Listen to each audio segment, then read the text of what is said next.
Albert Einstein famously remarked in a conversation with Werner Heisenberg, he said, you know, in the West we've built a beautiful ship and in it has all the comforts, but actually the one thing that it doesn't have is a compass, and that's why it doesn't know where it's going. This paradox of our times was propounded by the Dalai Lama when he said we have wider freeways but narrower viewpoints. We have taller buildings but shorter tempers.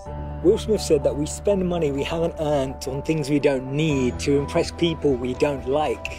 And it's phenomenal how the same technology that brings us close to those who are far away takes us far away from the people that are actually close. 30 billion WhatsApp messages are sent per day, but 48% of people say that they feel lonelier in general. The paradox of our times is that we have more degrees but less sense, more knowledge but less judgment, more experts but less solutions. It was Martin Luther King who said that the irony of our times is that we have guided missiles but misguided men. Have you ever found it perplexing that we've been all the way to the moon and back, but we struggle to start a conversation across the road or across the train? And it's amazing that Bill Gates was known as the top earner in 2015 with a wealth of 79.2 billion, but 1 in 4 CEOs claim to be struggling from depression. And do we actually thrive off this paradox? Is it that this paradox actually makes the media interesting? It's what makes journalism interesting. It's what makes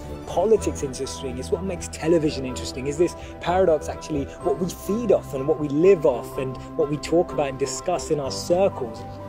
Doesn't it seem that we've tried to clean the air but polluted our soul? We've split the atom but not our prejudice, and we're aiming for higher incomes but we have lower morals. So I'm hearing you ask, how do we bring a change? How do we dissect this paradox that exists in our lives? And it starts by us, each of us, pressing pause, pressing reset, and then pressing play again, taking a moment to become more conscious, taking a moment to become more aware, taking a moment to really reflect on the consequence, the implications of a misplaced word, of an unnecessary argument that we all know we didn't need to have, or to speak to someone just slightly differently, in a different tone, in a different voice, in a different empathy, with a different perspective, just to really connect with people on a different level.